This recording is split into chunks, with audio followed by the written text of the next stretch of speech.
Hi students, welcome back. Hope everything is good at your side. आज हम पढ़ने जा रहे हैं क्लास 10th का बहुत इंपॉर्टेंट टॉपिक नरेशन, और ये कॉम्पिटिटिव एग्जाम्स में भी बहुत इंपॉर्टेंट है। तो नरेशन पढ़ने से पहले एक बात, the secret of your future is hidden in your daily routine. If you change your daily routine you feel change in yourself. So let's start this topic, which is narration.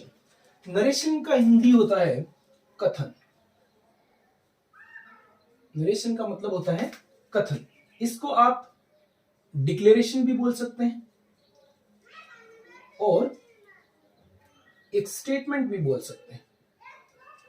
Statement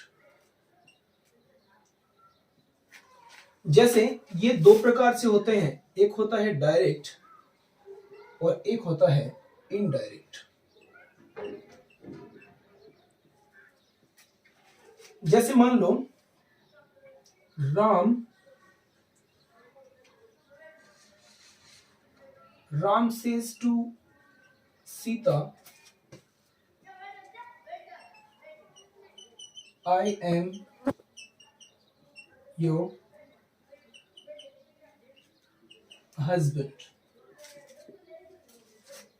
Ram says to Sita, I am your husband. तो यहां पे ये मान लो, ये जो बाहर की verb होती है ये भी एक सब्जेक्ट वर्ब एग्रीमेंट रहता है। जैसे सब्जेक्ट वर्ब, इसमें भी सब्जेक्ट वर्ब ये रहता है। जो बाहर का हिस्सा है इसको बोलते हैं रिपोर्टिंग वर्ब, इसको बोलते हैं रिपोर्टिंग वर्ब। और ये जो इन्वर्टेड कोमा है ये इसको बोलते हैं इन्वर्टेड कोमा। इसके अंदर जो बात बोली गई है उसको बोलते हैं रिपोर्टेड स्पीच। और जब ये इन्वर्टेड कोमा के अंदर बात है तब इसको बोलते हैं डायरेक्ट स्पीच। ये होता है डायरेक्ट। जब हम इन्वर्टेड कोमा हटा देते हैं और कंजक्शन का यूज करते हुए जब इनको जोड़ देते हैं तो वहां पे ये बन जाता है इनडायरेक्ट। तो इसके लिए सबसे जरूरी बात है, हमें यहां पे देखना होता है जो रिपोर्टिंग वर्ब है उसमें देखना होता है कि कौन सा टेंस है। इसमें अगर प्रेजेंट है, अगर इसमें रिपोर्टिंग वर्ब में अगर प्रेजेंट है या फ्यूचर है, तो इन दोनों टेंस में हम अंदर की रिपोर्टेड स्पीच में जो भी टेंस होगा उसको चेंज नहीं करेंगे। यानी इसमें टेंस चेंज नहीं होगा। कब? जब रिपोर्टिंग वर्ब यहां पे ये वाला ये सेज लिखा है, इसका मतलब ये प्रेजेंट इंडेफिनिट है, प्रेजेंट है, या फिर फ्यूचर हो, तो दोनों ही केस में हम अंदर का जो स्पीच है उसमें कोई टेंस चेंज नहीं करेंगे। अब इसमें चेंज क्या होता है? इसमें चेंज होता है प्रोनाउन। इसमें चेंज होता है प्रोनाउन, यानी हमें प्रोनाउन हर हाल में चेंज करना है। यानी फर्स्ट पर्सन, प्रोनाउन कौन सा चेंज करना है? ये मान लो जो फर्स्ट पर्सन है, फर्स्ट पर्सन और सेकंड पर्सन, ये दोनों हमें चेंज करने होते हैं। टेंस बदले या ना बदले, पर्सन जरूर बदलने होते हैं। तो इन पर्सन के बारे में थोड़ा सा जान लेते हैं। फिर से देख लेना, डायरेक्ट जब रिपोर्टेड स्पीच इन्वर्टेड कोमा के अंदर है तब उसको डायरेक्ट बोला जाता है। इनडायरेक्ट बनाने के लिए हमें इन्वर्टेड कोमा को हटा देना है और एक कंजक्शन का यूज करते हुए हम इन दोनों सेंटेंस को जोड़ देंगे। और इसमें सब्जेक्ट और ये जो ऑब्जेक्ट है इनके अकॉर्डिंग हम अंदर के प्रोनाउन को चेंज करते हैं। अब कौन से प्रोनाउन चेंज होते हैं वो देखते हैं।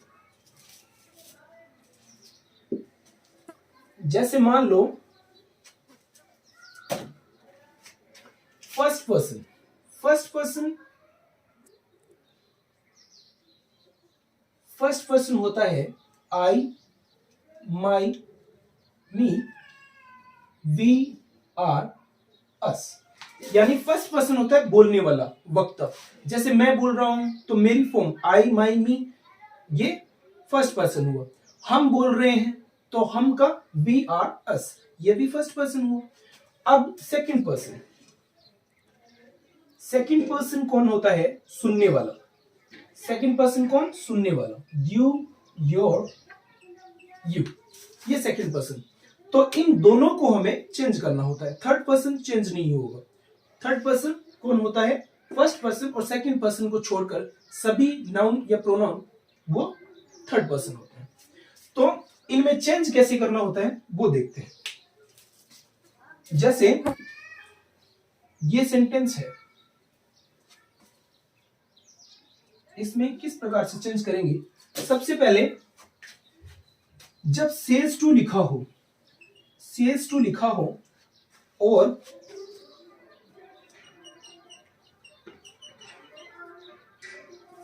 सेज टू लिखा हो और आगे ये मान लो अफर्मेटिव सेंटेंस हो, तो हम क्या करेंगे? सेज टू का टेल्स कर देंगे। ठीक है। अगर इसमें मान लो प्रश्नवाचक है, इंटेरोगेटिव हेल्पिंग वर्ब से या डब्ल्यूएच से शुरू हो रहा है, तो हम आस्क करेंगे, क्योंकि वो प्रश्न पूछने का जो मीनिंग होता है वो होता है आस्क। तो अभी हम सेज टू का टेल्स करेंगे। ये सिंगुलर फॉर्म है, तो ये भी टेल में एस लग गया, सिंगुलर फॉर्म होगी। अगर मान लो से टू है तो से टू का होगा टेल। अगर पास्ट में चला जाए, मान लो से टू है तो इसका हो जाएगा टोल्ड। अब देखने वाली बात है, सेज के बाद टू आएगा, यानी सेज वर्ब जो है वो टू प्रीपोजिशन लेती है और टेल्स जो है वो प्रीपोजिशन नहीं लेती है। यानी टेल्स के बाद सीधा ऑब्जेक्ट आएगा, टेल के बाद सीधा ऑब्जेक्ट आएगा, टोल्ड के बाद सीधा ऑब्जेक्ट आएगा, लेकिन सेज टू के बाद ऑब्जेक्ट आएगा। ठीक है, सेज टू के बाद, ठीक है, सीधा नहीं आएगा। तो अब देखते हैं इस सेंटेंस को बनाकर। देखो, जैसे ये हमें समझ में आ गया।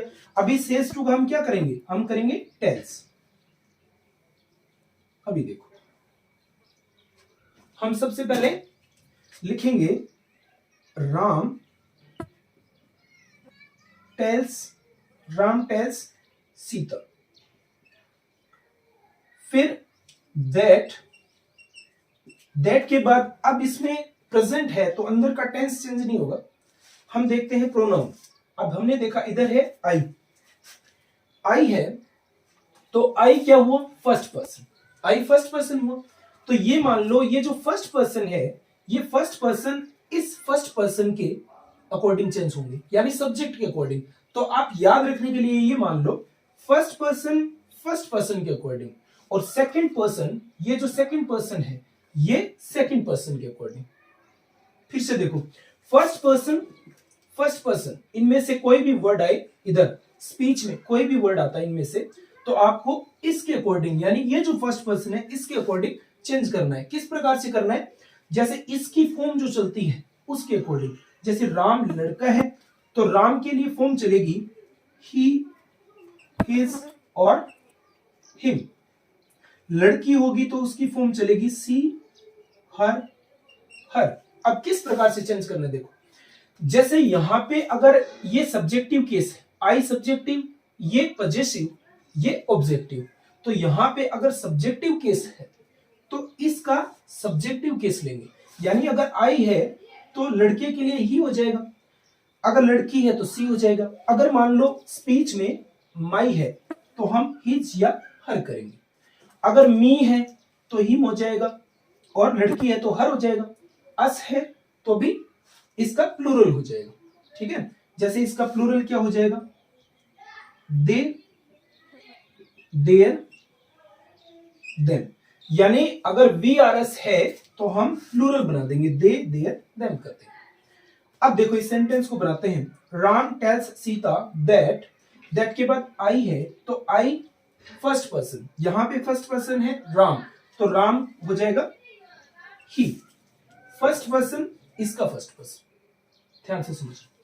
फिर ही के साथ, जैसे आई के साथ एम आता है तो ही के साथ होगा इज, ही इज। अब योर क्या है? योर सेकंड पर्सन है। योर क्या है? सेकंड पर्सन, तो योर चेंज होगा सेकंड पर्सन के अकॉर्डिंग। राम फर्स्ट पर्सन, इधर सीता सेकंड पर्सन, तो योर होगा सेकंड पर्सन के अकॉर्डिंग। योर क्या है? योर है यू, योर, ये मान लो पजेसिव फॉर्म है या इसकी सेकंड फॉर्म है। इसकी यू की सेकंड है, तो इसकी सेकंड क्या है? सीता। सी की सेकंड क्या है? हर। तो यहां पे होगा हर और हस्बैंड, ये बन गया। जैसे Ram tells Sita that he is her husband, तो इस प्रकार से ये सेंटेंस बन गया। फिर से देख लेना सब, ये फर्स्ट पर्सन के अकॉर्डिंग जिस फॉर्म में ये होगा इसकी वही फॉर्म रखनी है। सेकंड पर्सन तो इधर सेकंड पर्सन। प्रोनाउन हर हाल में चेंज करने हैं। अगर मान लो ऑब्जेक्ट ना दे रखा हो, जैसे मान लो ऑब्जेक्ट ना दे रखा हो और हमें सेकंड पर्सन का कोई वर्ड उधर स्पीच में दे रखा है, तो हम क्या करेंगे? खुद को मान लेंगे, कोई ऑब्जेक्ट जरूर मान लेंगे और फिर लिख लेंगे। अगर मान लो सेज टू या सेड टू, ये टू ना दे रखा हो, तो हम देखेंगे कि आगे प्रोनाउन है क्या। अगर सेकंड पर्सन है तो हम ऑब्जेक्ट रखेंगे, वरना नहीं रखेंगे। जैसे समझने की कोशिश करना, जैसे मान लो ये सेंटेंस है, एक सेंटेंस लेते हैं, जैसे Ram says I am a student। जैसे ये दे रखा है, इसमें देखो राम सेज आया है, सेज के बाद टू, यानी ऑब्जेक्ट है ही नहीं, तो हम क्या करेंगे? सीधा राम सेज दैट, इसमें टेल्स नहीं होगा क्योंकि टू नहीं है। जब टू होगा तब ऑब्जेक्ट होगा, ऑब्जेक्ट होगा तो हम टेल्स करेंगे, ठीक है। अभी सेज का सेज ही रहेगा, सेज दैट। आई का क्या हो जाएगा? आई क्या है? फर्स्ट पर्सन, और ये रहा फर्स्ट पर्सन, तो आई का क्या हो जाएगा? ही इज ए स्टूडेंट, ये बैठ। तो ये है प्रोनाउन चेंज करने का। प्रोनाउन चेंज करना होता है। अब देखते हैं एक एक करके रूल देखते हैं।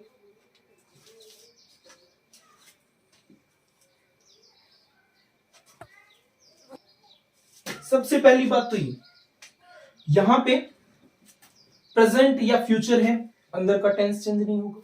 दूसरी बात, यहां पे पास्ट है तो अंदर का टेंस चेंज होगा, लेकिन बाहर पास्ट है, बाहर पास्ट है, जैसे मान लो लिख दिया Ram said to me 2 and 2 makes 4, ये हो गया। Ram said to me 2 and 2 makes 4। अब यहां पे सेड है, ठीक है, यानी पास्ट है, तो अंदर का टेंस चेंज होना चाहिए। लेकिन अगर अंदर यूनिवर्सल ट्रूथ है, कोई सच बात है, तो हम अंदर का स्पीच जो है चेंज नहीं करेंगे, ठीक है। तो हम इस सेंटेंस को कैसे लिखेंगे? राम सेड टू का हो गया टोल्ड मी, और फिर दैट लगाकर ये एज इट इज लिख देंगे 2 and 2 makes 4, ये बन जाएगी। यानी सच्चाई नहीं बदलेगी। जैसे इंग्लिश एक लैंग्वेज है, तो हम यहाँ पे इंग्लिश इज ए लैंग्वेज ऐसे ही आएगा, लैंग्वेज थी नहीं आएगा, ये आप जान सकते हो। अब दो चीज समझ में आई, प्रेजेंट पास्ट हो, अंदर का टेंस चेंज होगा या नहीं होगा? तो अंदर का टेंस नहीं होगा चेंज, ठीक है। और अगर मान लो बाहर पास्ट है लेकिन अंदर यूनिवर्सल ट्रूथ है, तब भी चेंज नहीं होगा। दोनों बात में हो गया। अब देखते हैं, बाहर पास्ट हो और अंदर यूनिवर्सल ट्रूथ ना हो, तो हम टेंस चेंज करेंगे। अब टेंस चेंज किस प्रकार करने हैं वो देखते हैं।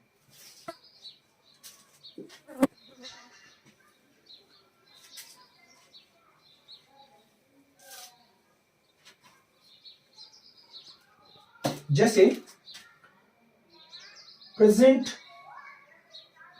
प्रेजेंट में इंडेफिनेट, कॉन्टिन्यूअस, परफेक्ट और परफेक्ट कॉन्टिन्यूअस, ये सब क्या होंगे? ये सारे पास्ट के बन जाएंगे। ये सब पास्ट इंडेफिनेट। अगर प्रेजेंट कॉन्टिन्यूअस है तो पास्ट कॉन्टिन्यूस, प्रेजेंट परफेक्ट है तो पास्ट परफेक्ट, परफेक्ट कॉन्टिन्यूस है तो पास्ट परफेक्ट कॉन्टिन्यूस। ठीक है, ये समझ लो। अगर फर्स्ट फॉर्म है, प्रेजेंट इंडेफिनिट मतलब फर्स्ट फॉर्म, अगर फर्स्ट फॉर्म आए तो सेकंड फॉर्म बन जाए। ठीक है, इज आर एम आई तो वॉज वर बन जाएगा। अगर हैज है वाई तो हैड बन जाएगा। और अगर हैज बीन हैव बीन आए, हैज या हैव बीन आए तो हैड बीन बन जाएगा। ठीक है, अब आगे देखो, अगर पास्ट में से कुछ हो तो क्या करना है? पास्ट में से कुछ हो तो क्या करना है?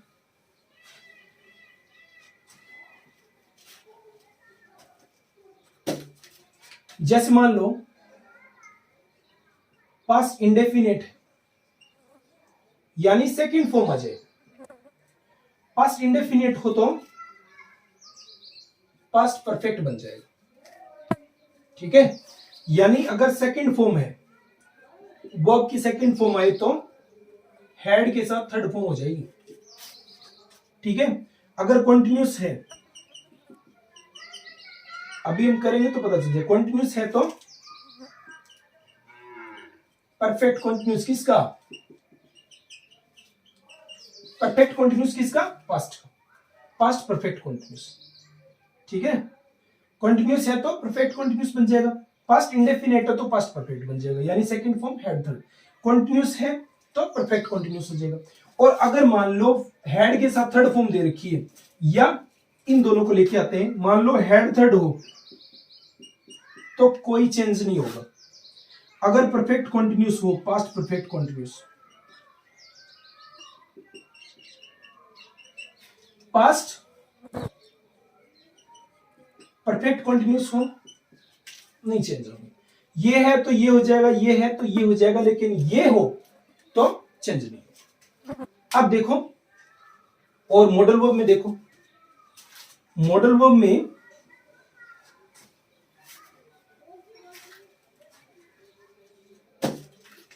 में मान लो मे है तो माइट हो जाएगा, कैन है कुड हो जाएगा, शैल का शुड हो जाएगा, विल का वुड हो जाएगा, ये चेंज हो जाएंगे। मस्ट का हैड टू हो जाएगा, हैड टू के साथ फर्स्ट फॉर्म। ठीक है, मस्ट का, या मस्ट भी कर सकते हो, तो ये मॉडल वर्ब में चेंज हो जाएंगे। अब फिर से याद रखना, चेंज कब होंगे? जब बाहर पास्ट टेंस। ठीक है, तभी ये सब चेंज करने, वरना नहीं चेंज करना। अब देखते हैं और कुछ वर्ड्स कौन कौन से क्या क्या चेंज होंगे, वो देखते हैं। जैसे अगर दिस दे रखा है तो दिस का दैट हो जाएगा, दीज दे रखा है तो दोज हो जाएगा। ठीक है, दिस का दैट, दीज का दोज, हियर दे रखा है देर हो जाएगा। ठीक है, कम का वो हो जाएगा। ठीक है, और देख,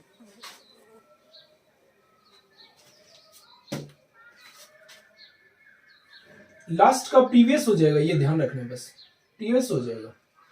और लास्ट का प्रीवियस कर देना, last day previous day, last year previous year, ऐसे हो जाएगा। ठीक है, और नेक्स्ट का फॉलोइंग हो जाएगा। ठीक है, इस प्रकार से। अब आगे देखो, अब इसमें शुरू करते हैं। जैसे टेंस किस प्रकार से चेंज करना है और प्रोनाउन कैसे चेंज करना है देखते हैं। जैसे मान लो एक हम ले रहे हैं, जैसे Raman says to Kavya, Raman says to Kavya, I know your father. ये जैसे Raman says to Kavya I know your father, तो हम क्या करेंगे, इधर देखेंगे सेज टू प्रेजेंट है तो इसका क्या हो जाएगा टेल्स। तो रमन टेल्स काव्या, दैट लगाएंगे, दैट के बाद आई फर्स्ट पर्सन सब्जेक्ट, तो फर्स्ट पर्सन इसका सब्जेक्ट क्या होता है, लड़का है तो ही, और नो का नोज हो जाएगा क्योंकि प्लूरल के साथ प्लूरल आती है वर्ब, यहाँ पे सिंगुलर सब्जेक्ट हो गया तो हम एस लगा देंगे, इसको भी सिंगुलर बना देंगे।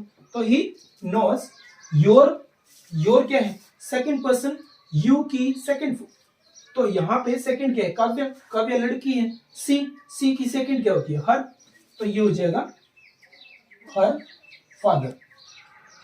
ये बन गया Raman tells Kavya that he knows her father, इस प्रकार से। जैसे अब ये हो गया प्रेजेंट का, अब पास्ट का लेते हैं, जैसे I said to Siya, I said to Siya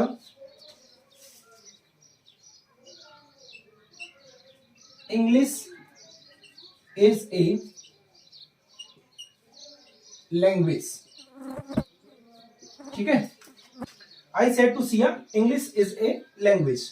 तो यहां पे सच्चाई है तो यहां का टेंस देखो पास्ट है, अंदर का टेंस बदलना चाहिए लेकिन सच्चाई है तो नहीं बदलेगा। तो ये कैसे बनेगा, आई सेड टू का क्या हो जाएगा टोल्ड सिया,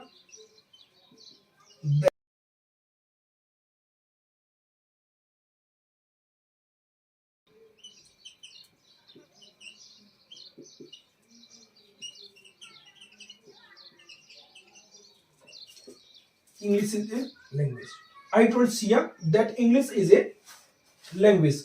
यहां पे मान लो पास्ट था लेकिन यूनिवर्सल ट्रूथ था तो चेंज नहीं हुआ। अब देखते हैं चेंज करके,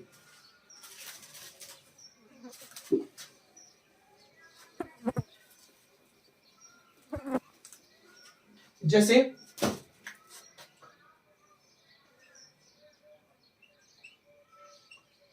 Divya said to Raman, Divya said to Raman I have few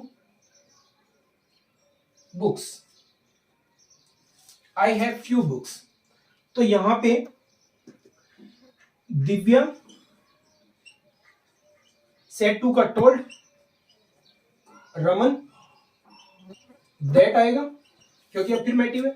अब हैव फर्स्ट फॉर्म है तो सेकंड फॉर्म और थर्ड फॉर्म होती है हैड, सेकंड फॉर्म बन जाएगी हैड। और आई के फर्स्ट पर्सन ये फर्स्ट पर्सन, दिव्या क्या है लड़की तो शी होगा, शी फर्स्ट पर्सन तो ये हो जाएगा शी हैड फ्यू बुक्स, ये बन गया Divya told Raman that she had few books. अब देखते हैं एक और, जैसे रिया said to her father, Riya said to her father, you are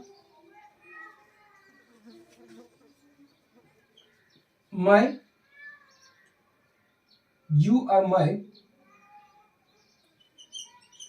real hero. Riya said to her father you are my real hero. तो यहां पे रिया सेड टू का टोल्ड हर फादर, अब फादर देखो फादर क्या है मेल है तो मेल के लिए ही, ठीक है, तो you are my real hero, that के बाद यहां पे यू है, you second person subjective case, ध्यान रखना सब्जेक्टिव केस है सेकंड पर्सन, तो सेकंड पर्सन क्या है हर फादर यानी ही, तो ही अब आर आया है तो आर के लिए क्या होगा वॉज वर्ब है ना, तो यहाँ पे हो जाएगा ही के साथ was। अब ही was, माई आया है, माई फर्स्ट पर्सन, आई माई मी, यानी फर्स्ट पर्सन का पजेसिव या सेकंड फॉर्म मान लो, आई की सेकंड फॉर्म, तो इसकी सेकंड फॉर्म क्या होगी, हर। ठीक है, हर रियल हीरो। तो ये बन गया, Riya told her father that he was her real hero. तो इस प्रकार से ये चेंजेस वाला समझ में आ गया। अब देखते हैं दूसरे नियम।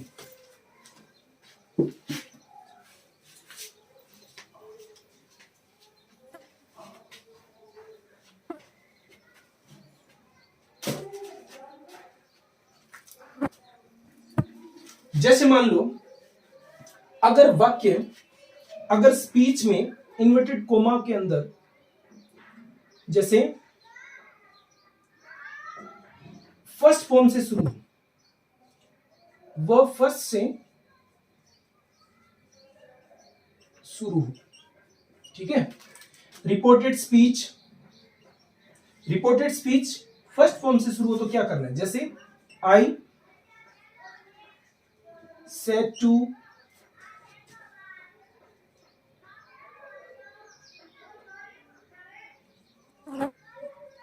said to Alia, do your work। I said to Alia, do your work। तो यहां पे फर्स्ट फॉर्म से शुरू हो तो हम क्या कर सकते हैं, या तो ऑर्डर दे रहे हैं, है ना, या सजेस्ट कर रहे हैं। ठीक है, तो हम अभी डू योर वर्क यानी अपना काम करो, तो हम ऑर्डर के भाव से लिखते हैं। तो आई सेड टू का हो जाएगा ऑर्डर, आई ऑर्डर्ड आलिया। जब वाक्य फर्स्ट फॉर्म से शुरू हो या डू नॉट से शुरू हो, डू नॉट में डू फर्स्ट फॉर्म ही, तो हम कंजक्शन के रूप में यानी इनको जब जोड़ेंगे, जैसा इससे पहले अभी अफर्मेटिव में दैट आया था, दैट आ रहा था, अभी कंजक्शन के रूप में होगा to. I ordered Alia to, to के बाद फर्स्ट फॉर्म यानी डू। अब योर को चेंज कर देंगे आलिया में, आलिया लड़की है तो इसका शी होता है सी, हर, योर का क्या हो जाएगा हर। ये लो, ये बन जाएगा I ordered Alia to do her work. ठीक है, तो फर्स्ट फॉर्म से इस प्रकार हो जाएगा। अगर मान लो प्लीज काइंडली से शुरू हो, प्लीज या काइंडली से शुरू हो, तो प्लीज काइंडली हटा देना है। जैसे सेंटेंस है Ram said to Siya kindly help me. ये जैसे Ram said to Siya kindly help me, तो यहां पे काइंडली जब शब्द आता है तो हमने पैसिव पढ़े थे, पैसिव में काइंडली और प्लीज के लिए रिक्वेस्टेड वर्ड यूज किया जाता है, क्योंकि वो भी एक निवेदन ही है। तो ये हो जाएगा रिक्वेस्टेड, राम रिक्वेस्टेड सिया।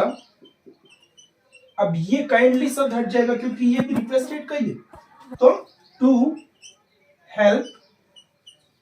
अब मी को चेंज करेंगे, मी क्या है first person objective case, first person objective case क्या होगा, राम का ही होता है तो ही का हिम, हेल्प हिम। ये लो बन गया Ram requested Siya to help him. ठीक है, तो इस प्रकार से ये काइंडली और प्लीज से शुरू होने वाला। अब डू नॉट का देखते हैं।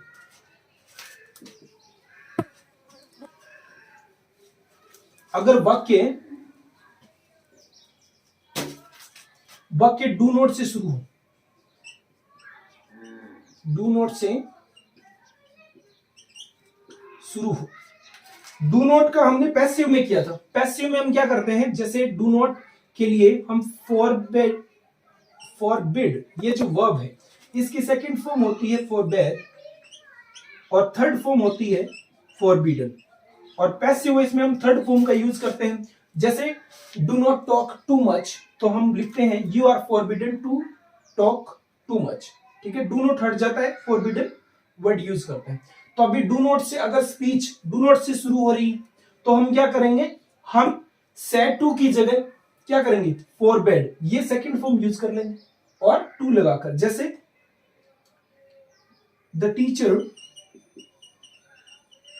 The teacher said to the student,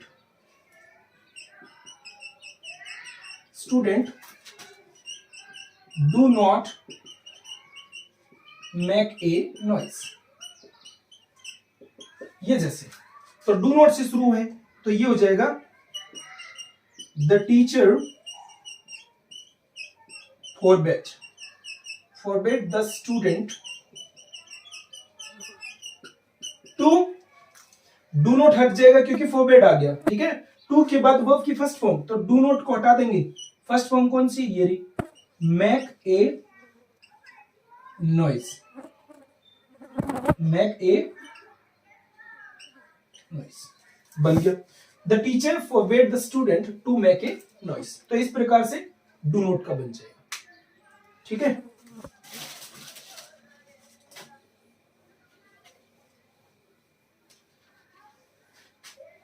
अब हम आगे जानेंगे। अगर मान लो रिपोर्टेड स्पीच किससे शुरू हो, जैसे हेल्पिंग वर्ब से शुरू हो, तो हेल्पिंग वर्ब से शुरू हो तो कंजक्शन के रूप में इफ आएगा, वो हम देखेंगे। अगर मॉडल वर्ब से शुरू हो या हेल्पिंग वर्ब से शुरू हो तो नेक्स्ट वीडियो में देखेंगे। फिर देखेंगे अगर WH वर्ड से शुरू हो, WH वर्ड से शुरू हो तो क्या करना होता है। अगर मान लो एक्सक्लेमेटिव, कोई एक्सक्लेमेटिव वर्ड से शुरुआत हो, ठीक है, या मान लो विशेस हो, ठीक है, शुभकामनाओं के लिए, या ग्रीटिंग हो,